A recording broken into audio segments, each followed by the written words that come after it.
హాజరయ్యే అవకాశం ఉంది.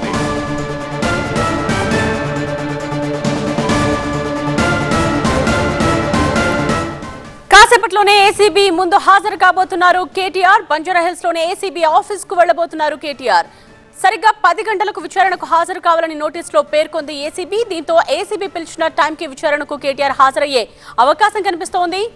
ముందుగా నందినగర్ నివాసానికి వెళ్ళినట్టుగా కేటీఆర్ తెలుస్తోంది. అయితే ఏసీబీ విచారణకు వెళ్లే ముందు లీగల్ టీంతో కూడా ఆయన భేటీ చర్చించినట్టుగా తెలుస్తోంది. న్యాయ నిపుణులతో చర్చించాక ఇప్పుడు నందినగర్ నివాసం నుండి ఏసీబీ ఆఫీస్కు బయలుదేరి వెళ్తారన్నట్టుగా తెలుస్తోంది. ఏసీబీ విచారణ నేపథ్యంలో బీఆర్ఎస్ భవన్ దగ్గర కూడా పోలీసులు భారీ బందోబస్తును ఏర్పాటు చేశారు. ప్రస్తుతం విచారణకి ముందు ఇక నందినగర్ ఇంటికి వెళ్లారు కేటీఆర్. ప్రస్తుతం అక్కడి నుంచి సమాచారం అందించడానికి మా చీఫ్ రిపోర్టర్ రాకేష్ రెడీగా ఉన్నారు లైవ్ లో.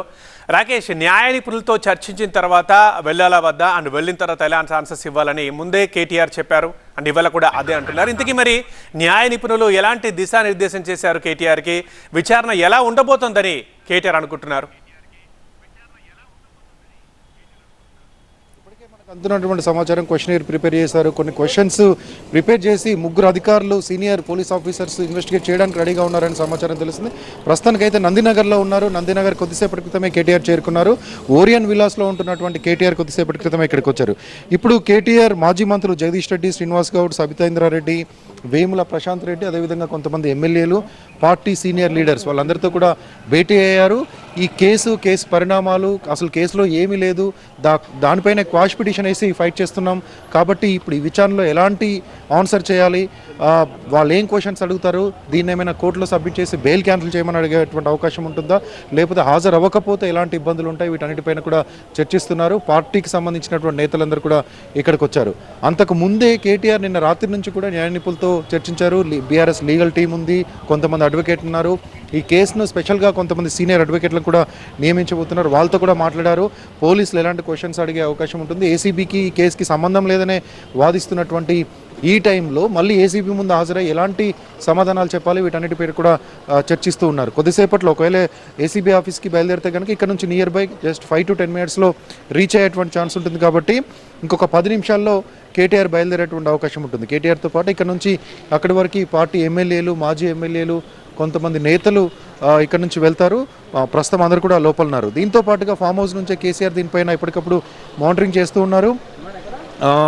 ఒకవేళ కేసు ముందుకెళ్తున్నటువంటి క్రమంలో ఎలాంటి కాంప్లికేషన్స్ ఉంటాయి, ఇన్వెస్టిగేషన్ ప్రాసెస్లో ఎలాంటి ఇబ్బందులు ఉంటాయి, ఇట్లాంటి కేసెస్లో నార్మల్గా ఏసీబీ చేపట్టినటువంటి ఇట్లాంటి కేసెస్లో ఎలాంటి ప్రొసీడింగ్స్ ఉంటాయి, వీటన్నిటి మీద కూడా కొంత స్టడీ చేస్తూ ఉన్నారు.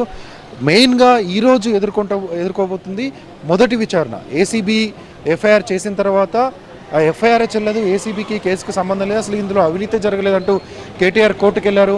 కోర్టులో క్వాష్ పిటిషన్ వేశారు. నాట్ టు అరెస్ట్ అనే ఆర్డర్ కూడా కోర్టు ఇచ్చింది.